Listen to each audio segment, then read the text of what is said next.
Welcome to Resistance Live. Since 2017, Resistance Live has been the go-to home for political and legal news and analysis through a decidedly progressive activist lens. I'm your host, Elizabeth Cronise McLaughlin. I'm a former Wall Street and human rights lawyer, a lifelong organizer, and a leadership and impact consultant for all those seeking to lead big progressive change in these incredibly challenging times. To get bonus broadcasts, ask questions, and more, don't forget to become a paid subscriber to the show at patreon.com/resistancelive. And to learn more about what we do to help progressive leaders everywhere, check out GaiaLeadershipProject.com. And now, here's today's show.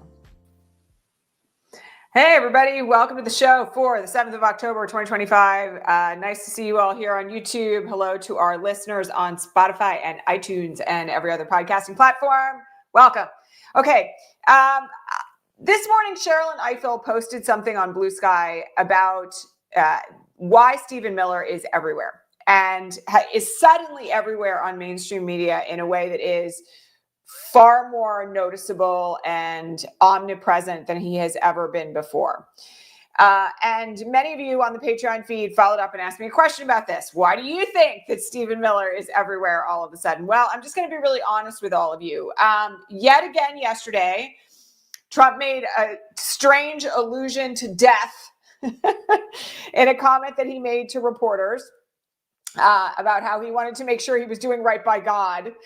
And I just have to say that we all know already that whatever's going on with President Trump from a health standpoint, he is truly not all there at the moment. Now, we have been talking since the very beginning of this second term, since all the way back in January, about the fact that Trump really doesn't seem to have any interest in actually governing. And those of you who have been here for quite some time also know that we have been talking about the fact that initially Elon Musk and Russ Vought and Stephen Miller have largely been running the show. Now, there are some additional indications of this. Tom Homan also is a part of that. But there have been some additional indications of this recently in the context of these strikes on fishermen in the Caribbean, which, by the way, I will remind you all are illegal, in violation of international law. They were condemned over the weekend by the New York City Bar, of which I am a member, one of the most powerful legal organizations in the country, the City Bar of New York. I just want to remind everyone that the decisions on whether or not to conduct these bombings, quite similarly, by the way, to the decision to bomb Yemen that was a part of Pete Hegseth's huge leak scandal, the decisions to do this appear to be being made by people other than the elected president of the United States. And so one of the reasons why we are seeing Stephen Miller out more is, in my speculation, I'll be very honest, this is speculation, but I'm going to tell you, I don't think I'm reading the room wrong here. It's because Stephen Miller is one of a tiny handful of people who are fundamentally running the entire executive branch while Trump loses his mind and maybe his health. And so his additional new presence on mainstream media appears to be, an albeit drastically failing attempt to normalize him as a legitimate leader. Now, if you're like me, anytime you see Stephen Miller on even a clip from mainstream media, you find it very difficult to watch. I find him very creepy. Sometimes I find him kind of disgusting. Most of the time, I find his commentary to be nothing short of a scream. And I am not particularly interested, frankly, in his opinions on anything. But I will tell you one thing. He's definitely not somebody who is cut out to hold the Trump base with the same tenacity as the man who is supposed to be occupying the Oval Office, in part because Stephen Miller lacks any form of effective communication, let alone charisma, that would shore up the cohesion of the cult. So one of the things that I just want to mention to everyone here is that something is up. I mean, again, my kids asked about this last night, actually, which was so bizarre, but we were watching MSNBC. We don't have the news on very often anymore, but we happened to be watching it last night while I was cooking dinner. And they caught a clip from SNL over the weekend, which apparently had the actor who normally plays Trump walking around with his hand with a huge, massive, obvious bruise and that crazy pale makeup that we have now seen on Trump's hand about 5 separate times. That is apparent again. He disappeared last week for days, and when he reemerged, once again, there was this massive bruise on his hand covered in makeup. And we still don't know what's going on there. I imagine it's not anything good. And so some of what may be happening here with Stephen Miller, again, is this attempt to normalize him as a stand-in for Trump. Again, I really don't think it's going to fly. I don't think it's flying for anyone. And I will also just say that we discovered a new weakness for Stephen Miller yesterday.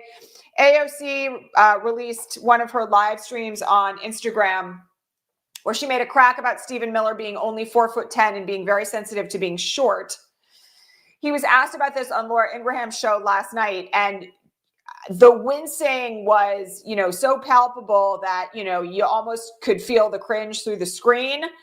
I caught the clip on this morning or late last night, and it's such an obvious tell that, his sensitivity to this is a part of his thing. And so just in the same way that Trump has a sensitivity about his hands, I imagine we're very soon going to be seeing nicknames for little Stevie Miller. All I will say about this is that my expectation is they're going to roll him out more and more, and it will not go well. Just in the same way that every time they roll out Tom Homan, who is a flat out white supremacist fascist, he doesn't actually appear to kind of have any sway. So I expect to see more of it, but partially because we don't really actually know what's going on with the president and whether or not he's even functional at this point. Okay. I have to talk also about what's happening with these National Guard decisions. So many of you know that over the weekend, we had several announcements like they seem to do on the weekends when they're assuming nobody's watching. One was that 300 National Guardsmen from California were going to be mobilized to Portland. And then the other announcement was that National Guards people, not men, National Guards people from Texas were going to be mobilized to Chicago and Portland. So I have to clear something up because there was an absolute travesty of reporting yesterday about a ruling from a judge in Illinois about the deployment of the Texas National Guard. This is fully, I have to make this really clear to you guys because it made me very angry, fully the fault of mainstream media intentionally or accidentally misreporting what happened in that courtroom. This is one reason why, I come on here and I try to make the law as plain as possible for you all so you understand exactly how it works. So let's just review what's happened in the court rulings that have happened over the weekend. Okay, first of all, an injunction was entered blocking the 300 National Guards people from California from being mobilized to Portland, period. That was a separate lawsuit that was joined together by 2 governors to prevent this deployment, and it worked. Second case was filed by Chicago and by Pritzker as the governor of Illinois to stop the deployment of the Texas National Guards people into that city and state. And what the judge did not do, I'm going to tell you what the media said they did, which was wrong, okay? What the judge did not do was refuse to rule in favor of Illinois. That's false, okay? Anybody who has read anything like that, it's wrong. It's flat out wrong. What the judge did in the Illinois case was order briefing. First brief is due tomorrow. Opposition brief is due Thursday before ruling on whether or not the National Guard from Texas could be lawfully deployed. It can't be lawfully deployed to invade another state. Okay. So the reporting that was refused to block is absolutely false, okay? And this is one of the reasons why I get really angry about this kind of stuff, because even this morning on the Patreon feed, that some of you were asking me questions that were like, why did the Illinois judge why did the Illinois judge rule against Illinois? That judge did not do that. All that judge did was set a briefing schedule and say, I will rule on this as soon as briefing is over. We're going to have a decision on that by Friday at the latest. And again, I have to remind you all that it's not like when the National Guard is deployed, they just stick soldiers on an airplane and they're off and running. For those who are not aware, and again, this is something that I think should not surprise me, because as someone pointed out, a friend of mine pointed out to me yesterday, less than 1% of Americans have ever served in the U.S. military in any capacity. My dad was in the Army. My grandfather fought in World War II. I am well aware of the way a lot of this stuff works, simply because I am descended from veterans, okay? But one of the things that people should be aware of is that National Guards people are not full-time military. They are volunteers who serve roughly 2 days a month, and they make their money doing regular, everyday jobs. Tim Walz was in the National Guard. He did that while he was a school teacher.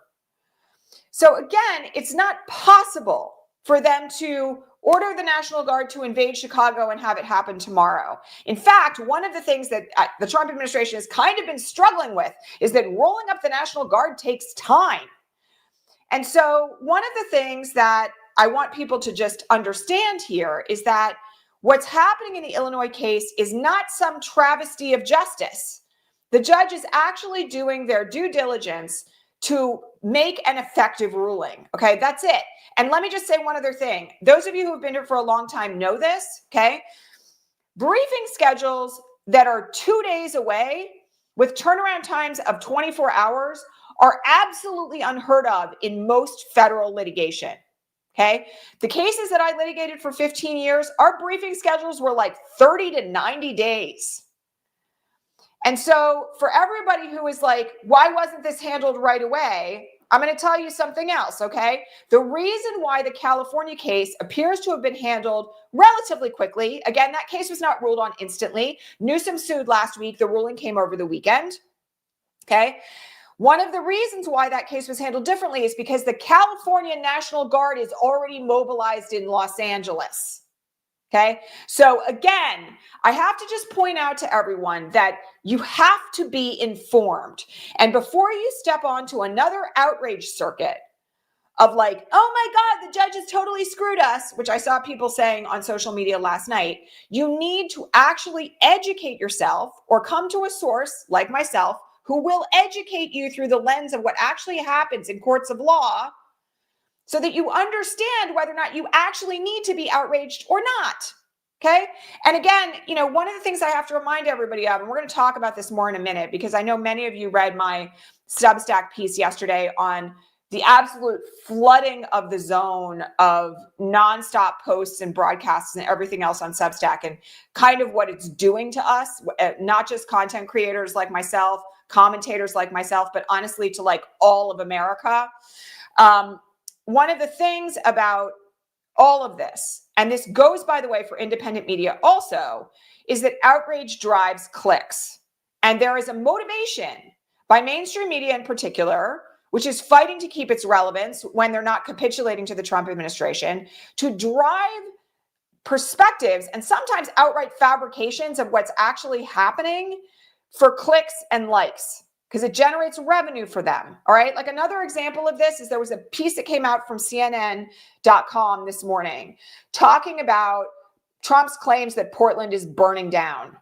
I mean, I just have to remind you all, like, nothing's wrong in Portland, right? There's like a handful of protesters at ICE facilities, some of them dressed in blow up frog costumes. Portland is not on fire.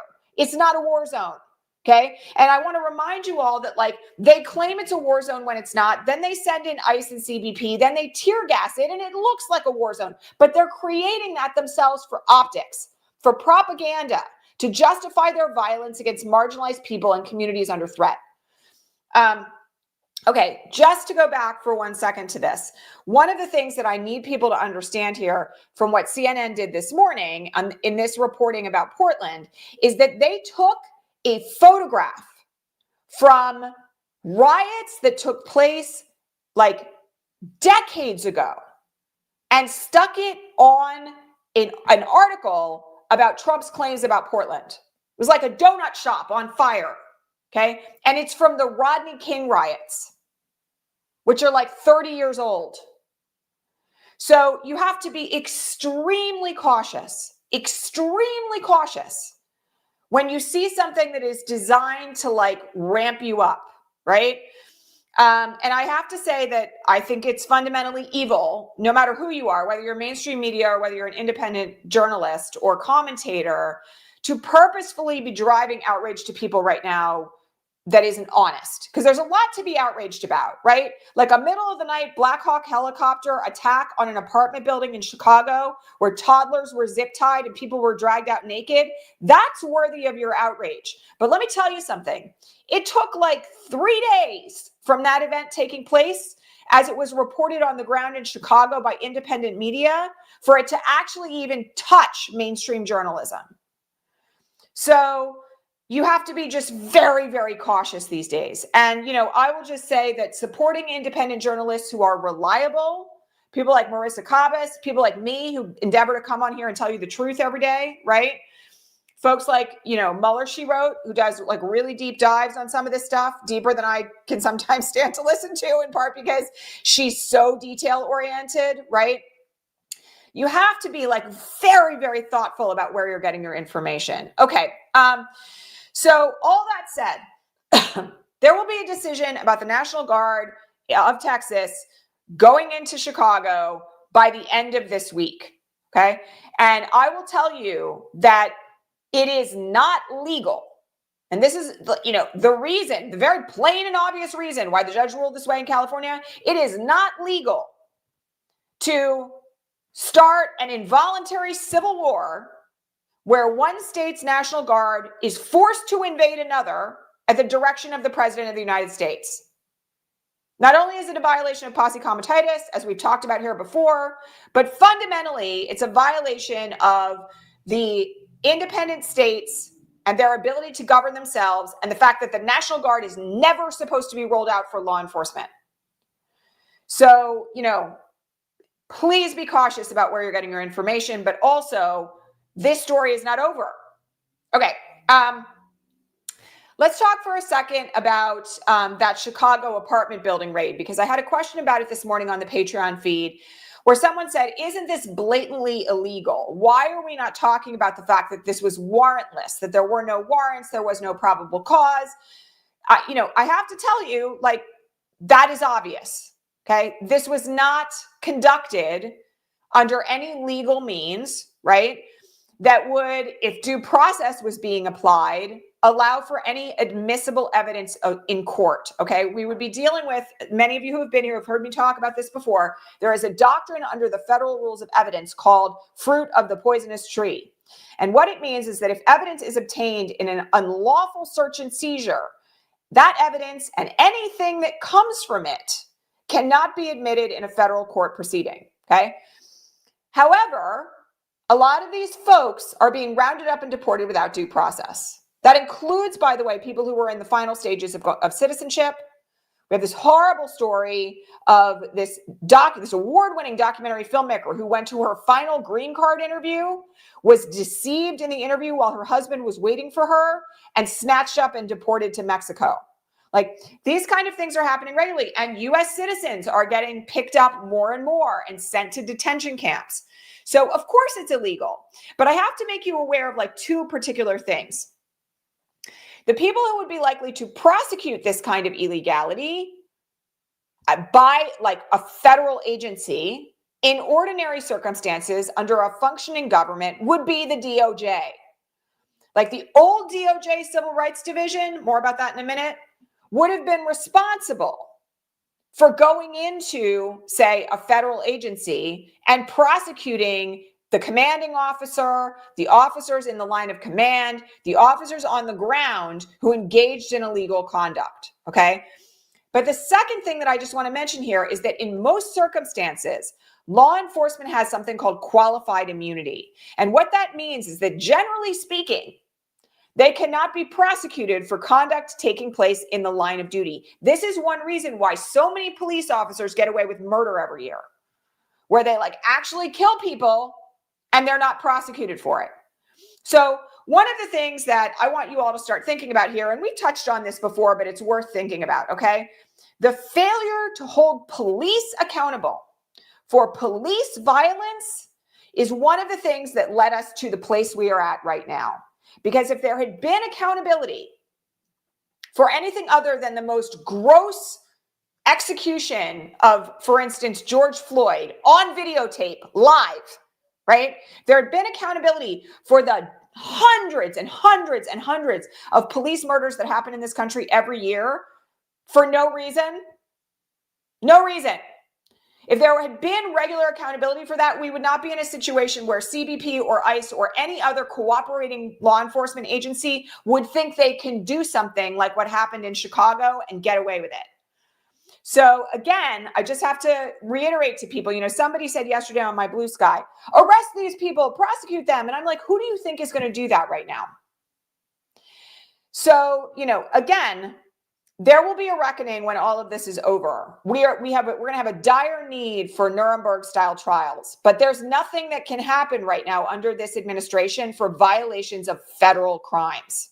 Okay. Because this DOJ is not going to prosecute any of those people. So what that means is that it's on us to mobilize, to protect our neighbors, to organize for rapid response, to show up in protests like the incredibly brave souls who are at Broadview outside of Chicago, getting tear gas for standing there and singing songs and doing Native American rituals, right? Getting literally picked up and body slammed to the pavement simply for making their voices heard about the detention of people in that facility. So, we have work to do. We have I know that's obvious, but we have work to do. Okay. Let's talk for a second about, speaking of ICE, about surveillance, because there was some news over the last couple of days that ICE is now developing a new team, or CBP is developing a new team in conjunction with the Department of Homeland Security to surveil social media. Okay. I have to point out to everybody that while this is all not ideal, if you have been following here for a very long time, you already know that all your social media is being surveilled. And this is one reason why I often find it difficult when people are like, oh my God, they're going to be surveilling our social media. Well, I want you to guess what happens every single time you post something on Facebook.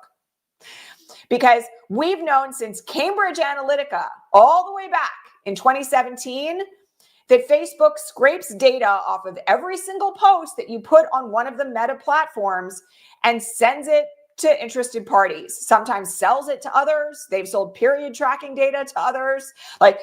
They are not, this is one reason, you all know this. I left Facebook in 2019 and have never looked back. This is one reason why folks need to be extremely mindful about where you are engaging in social media right now. Again, this was a conversation we had in my household over the weekend. My kids were like, Mom, are you posting anything on Instagram? No. I was like, I have an Instagram account. I post on it maybe once every 6 months. Mom, are you still on Threads? No. I abandoned it, closed out my account and deleted it. Mom, are you still on X? No, absolutely not. So the only place that you're engaging right now is Blue Sky? Yes. Yes. Because Blue Sky is the only social media platform that hasn't bent the knee. So, everybody who is concerned about this, I always refer you all to the Electronic Frontier Foundation, which is EFF.org. They are there to provide the most up-to-date information on how to protect yourself from digital surveillance. But, Palantir and Peter Thiel have been working with Trump since day one. And yes, they are incredibly nefarious. Yes, they are using every form of available technology, facial recognition in protests, right? I've known they've been doing this since 2019, right? They will use every technology they have available to them to track those who they perceive to be enemies of the state. Some of us have been out here doing this work for too long to avoid that kind of surveillance, right? But I really want folks to be kind of not terribly shocked that ICE would be doing this because, they've been infiltrating civil rights movements for 75 years. And yes, they will use whatever technology they have at their availability to do it. So it's bad, but it's definitely not surprising.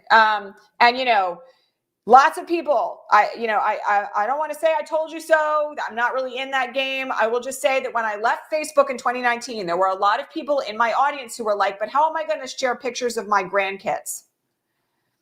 And I just have to tell you, if you want photographs of your grandkids to be data scraped and maybe used on the dark web for really disgusting purposes, you can stay on Facebook and do that. I would strongly recommend that you not do anything on any Meta or otherwise knee-bent platform unless you truly expect that it could end up in the worst possible places. And, that's one reason why I've been talking about this for as long as I have. This train has been coming down the pike for a very long time. We're talking like the better part of 10 years. So it's up to you how you handle it. EFF has really good advice on how to handle it for activists and organizers and protesters and every means by which you might be trying to make a difference right now. But don't be surprised by this. Don't be surprised. Of course, they're going to use everything they have at their disposal. Okay. Somebody asked a question about how long Mike Johnson could keep the House out. So we've talked about this a lot in the last week because Mike Johnson was refusing to swear in the newly elected, special election elected Representative Grijalva, who is the deciding vote to release the Epstein files in the House resolution that's currently pending. And he has not sworn her in yet, and has now said that he's not going to order back the House until the 14th of October, which means that the government shutdown will last at least another week. I have to say the 14th is the last possible day that he's supposed to be allowed to do that, because that is when the official results out of Arizona will be certified to the House. He is dragging this out as long as possible because he does not want that vote. So the 14th is the drop dead deadline, apparently, assuming that Arizona doesn't get their results in sooner. And then he will have to swear her in and the chickens will come home to roost. Couple other things I just quickly wanted to mention. Pam Bondi is being interrogated this morning in the Senate. This is a part of the Senate's regular oversight of the judicial branch of government, not the judicial branch of government, of the DOJ rather. They're just doing their duty. But I will tell you that this morning, in a very interesting moment, she evaded a question from Senator Whitehouse about whether or not she had ever seen or was aware of there being inside the DOJ Epstein files photographs of Donald Trump with half-naked underage girls. Her evasion was extreme. She attacked Senator Whitehouse. She attacked the senator sitting next to him, but she did not answer the question. And so again, I have to point out, this reads like consciousness of guilt. It reads like active conspiracy to interfere with the investigatory and oversight powers of Congress. And as a trial lawyer, if we were in a trial setting where such an inference was possible, because it's not possible in everyone, I would be asking for an inference that the answer to that question is yes. So, that hearing is ongoing. You can check it out if you would care to, but the footage is quite the thing to behold. All right. The other thing to be aware of over the weekend, this is circling back now to the DOJ Civil Rights Division that I mentioned not all that long ago, is that the home of a South Carolina state judge who had recently ruled against the GOP was firebombed over the weekend. And her husband and children were apparently home during this window of time. Her husband was sent to the hospital. She was out for a walk on the beach. What folks should be aware of is that the DOJ senior official, Harmeet Dillon, had publicly attacked this judge for crossing the administration in recent weeks. So this is your reminder that targeted political violence is not coming from the left, no matter what they say. And we will see what the outcome of that investigation is, but this was no accident. And the fact that she was targeted by a DOJ Trump official is at the bare minimum a very significant piece of circumstantial evidence. All right. Two quick things I want to mention here. We have opened a brand new program for those of you who are beginning and intermediate activists. This has come because I have been doing a lot of free strategy calls recently with folks who are finally realizing that you can't just sit at home and post things and have that actually move the needle. So I've been talking to a lot of folks who actually up until this point have not really been engaged in activism in any way, shape, or form. The name of this program is Power Lab, a 7-week program for emerging activists to overcome outrage and build community action. It starts on November 1st. Registration is currently open. There's a link right below this in the show notes, and I will make sure that I also link it up here in the corner once the live broadcast is over here on YouTube. I would strongly encourage those of you who maybe have not yet done very much, like you've gone to a No Kings protest, maybe you showed up for a rally in your local area, but you're not directly involved in any immediate work, to think about taking this course, because it really will be a very basic roadmap on how to identify the issues that matter, how to get directly involved, and what to do to sustain yourself while you do all of this. And we're going to spend a fair amount of time talking very specifically about how to overcome outrage as a freeze mode of things that can kind of get in your way. The second thing I just want to mention here, we're really excited about that one, by the way. The second thing that I just want to mention here is my Substack piece from yesterday, because many of you read it, and, you know, I wrote it after like a month of kind of holding in some views about what's actually happening in independent media right now. Because those of you who, you know, follow people on Substack, and who doesn't these days, right, may have the same experience that I have, which is that literally now some of these channels are hitting my inbox with content like 5 times a day.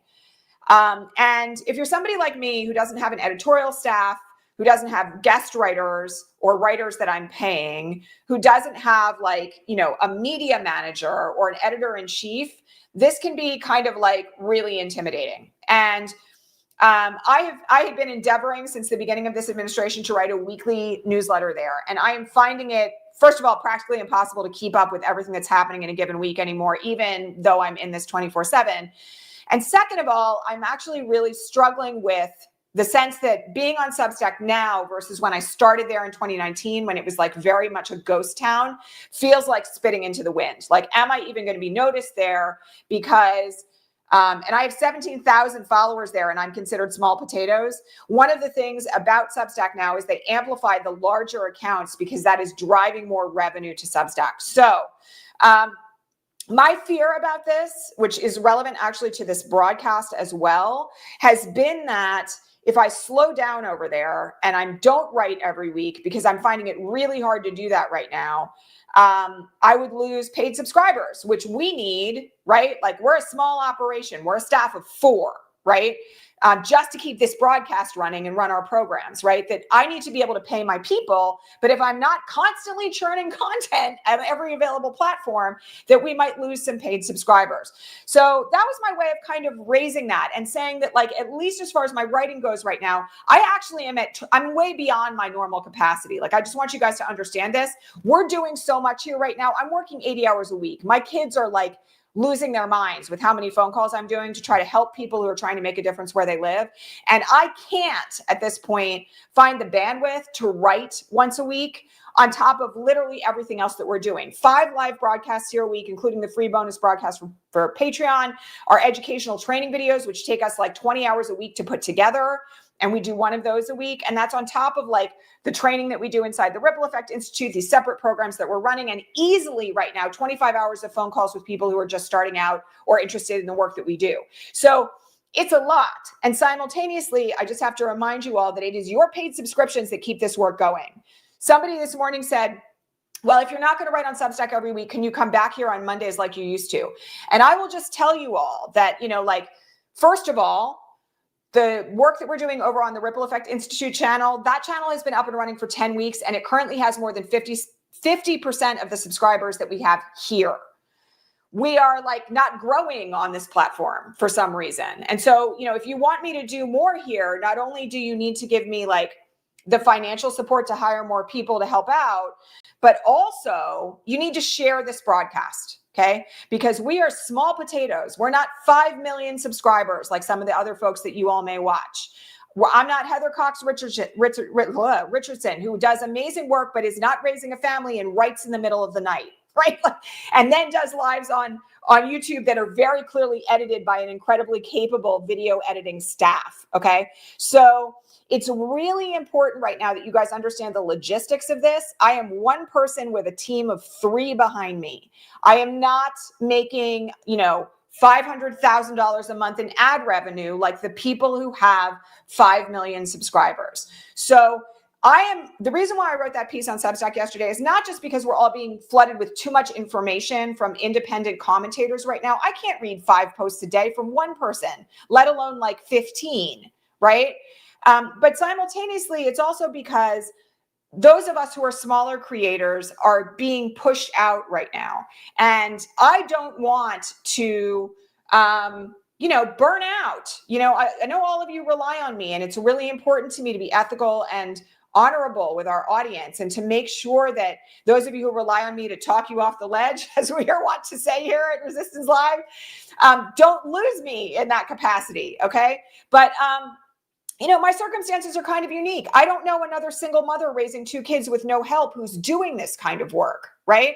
A lot of the men who are running these platforms that churn out things 5 times a day have wives at home who are raising the kids, and they have household help. And I know for a fact they've got like a team of nannies and sometimes personal chefs. So like, that's not me, right? And I just have to say that if you want more from me, we are now at the point where I need the financial support and the subscriptions to hire more staff. Like, it's really that simple. So I don't want to, I appreciate that you guys want me here 5 days a week. I cannot do it right now without sacrificing my health, the health and welfare of my children, and the rest of my business. So again, I appreciate all of you so much. But the reason why I wrote that was to say, like, I'm approaching burnout level, which has not happened in 10 years, and something's got to give, right? Or I've got to hire more staff. So that's kind of the equation there. And I do want to just say one other thing. Please be mindful that flooding the zone is not just a Trumpian thing, okay?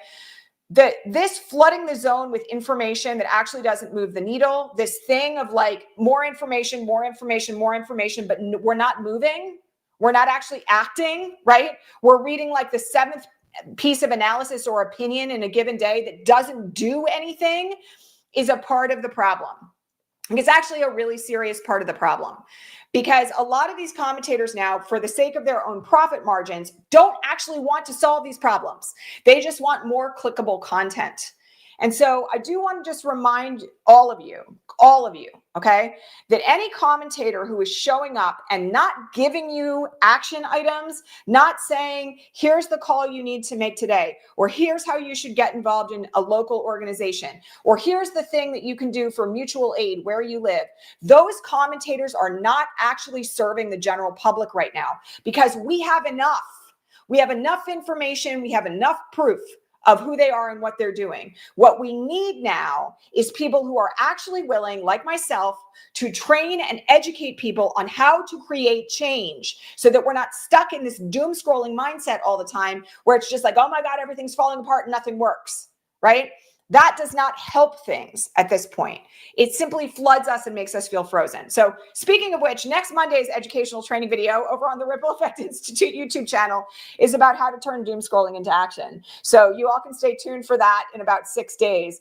But I do very much want to just thank those of you who are already financial supporters of this broadcast. Again, you can join patreon.com/resistancelive for 20% off an annual subscription using the code podcast right now. And also, you can always click join here on YouTube. You can support us by sharing the broadcast, sharing us in podcast format, wherever you would like. And, fundamentally, just a reminder here, like, the work that it takes to put this broadcast into play is like 5 hours a day. And that's not just me, that's also my staff. All right. It's not just like the half an hour, 45 minutes I'm on the air. It's an enormous amount of work that starts every morning for me at 5:30 a.m. So please support us financially if you like what we do here. Please share the broadcast so that we can increase our viewership. And please make sure that, you are amplifying people who are actually making a difference right now. All right. That's it. Lots of love to all of you. And I'm here every day for the rest of the week at regular time. And also, please join Power Lab. If you are a new activist, you're thinking about becoming an activist, or you're kind of like intermediate, you've done a few things, but you're not really sure what to do next. Because that course starting November 1st is going to run up until the 22nd of December, and it's going to be great.